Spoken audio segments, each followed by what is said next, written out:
എല്ലാവർക്കും എപ്സി art and ക്രാഫ്റ്റിൻ്റെ പുതിയ ഒരു വീഡിയോയിലേക്ക് സ്വാഗതം. ഇന്ന് നമുക്ക് ഒരു ജോമെട്രിക്കൽ ചാർട്ട് വരച്ചാലോ? വളരെ പെട്ടെന്ന് വരച്ചു തീർക്കാൻ കഴിയുന്ന ഒരു ജോമെട്രിക്കൽ പാറ്റേൺ ആണ് ഇന്ന് ഞാൻ നിങ്ങളെ പരിചയപ്പെടുത്തുന്നത്.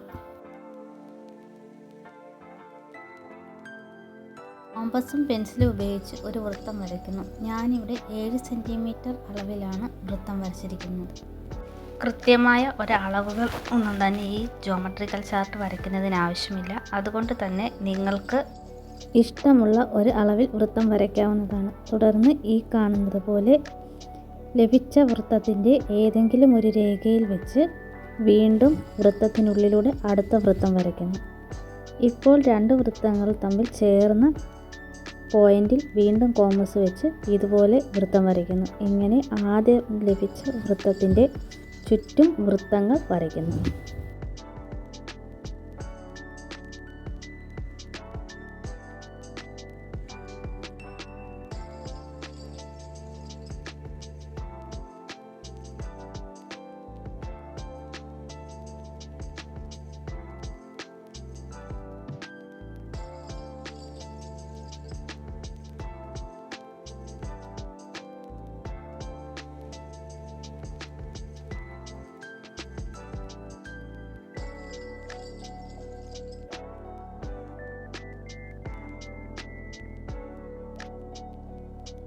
ഇങ്ങനെ ആദ്യം വരച്ച വൃത്തത്തിന് ചുറ്റും 6 വൃത്തങ്ങൾ വരച്ചു കഴിയുമ്പോൾ 6 ഇതളുകളുള്ള ഒരു ഫ്ലവറിൻ്റെ രൂപം ഉള്ളിൽ രൂപപ്പെടുന്നു.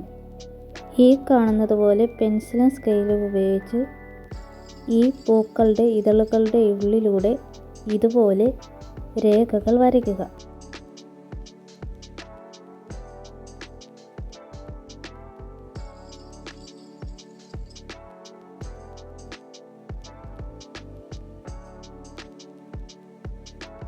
ഇപ്പോൾ ലഭിച്ച രേഖകളുടെ അഗ്രഭാഗങ്ങൾ ഒന്നിടവിട്ടുള്ളവ തമ്മിൽ ചേർത്ത് വരയ്ക്കുക. ഇപ്പോൾ നമുക്കൊരു ത്രികോണം ലഭിക്കുന്നത് കാണാം.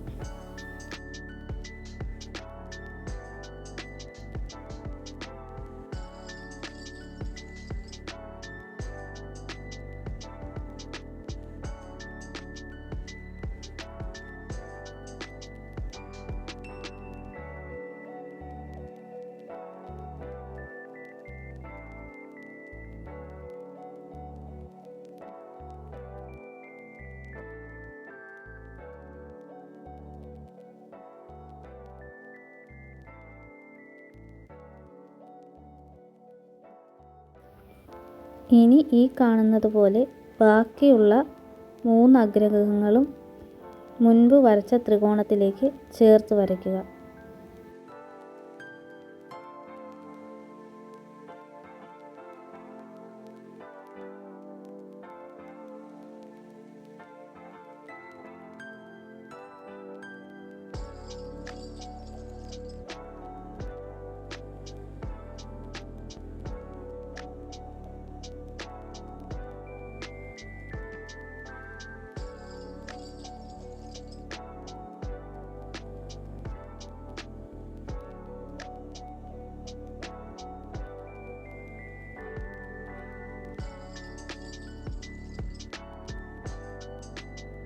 ഇപ്പോൾ ഒരു സ്റ്റാറിൻ്റെ ആകൃതി ലഭിച്ചിട്ടുണ്ട്. ഇതിന് ഉള്ളിൽ ഇനി ഒരു ത്രികോണം കൂടി വരയ്ക്കേണ്ടതുണ്ട്. അതിനായി ഈ കാണുന്നത് പോലെ ഫ്ലവറിൻ്റെ ഇതളുകൾ ഒന്നിടവിട്ടുള്ളവ പരസ്പരം ഈ കാണുന്നത് പോലെ ചേർത്ത് വരയ്ക്കുക.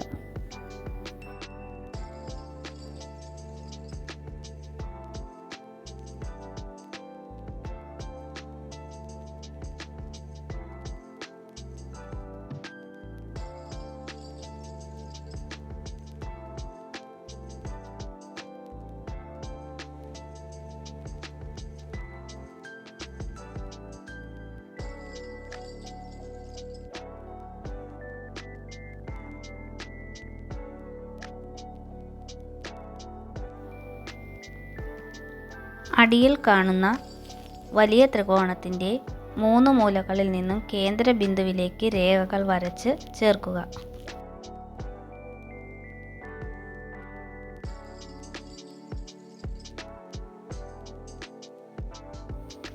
ഇനി നമുക്ക് പെൻസിൽ ഉപയോഗിച്ച് വരച്ചിട്ടുള്ള എല്ലാ രേഖകളും മായ്ച്ചു കളയാവുന്നതാണ്. തുടർന്ന് നമുക്ക് ഇഷ്ടമുള്ള നിറം കൊടുത്ത് ഭംഗിയാക്കാവുന്നതാണ് ചിത്രത്തെ.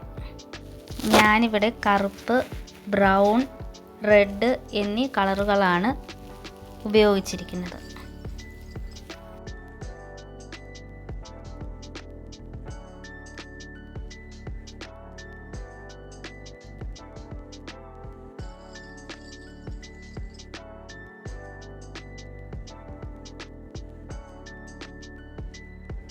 നിങ്ങൾക്ക് ഈ വീഡിയോ ഇഷ്ടമായെങ്കിൽ നിങ്ങളുടെ കൂട്ടുകാരിലേക്ക് ഷെയർ ചെയ്യാനും നിങ്ങളുടെ നിർദ്ദേശങ്ങൾ കമൻറ്റായി രേഖപ്പെടുത്താനും മറക്കേണ്ട. Thank you for watching.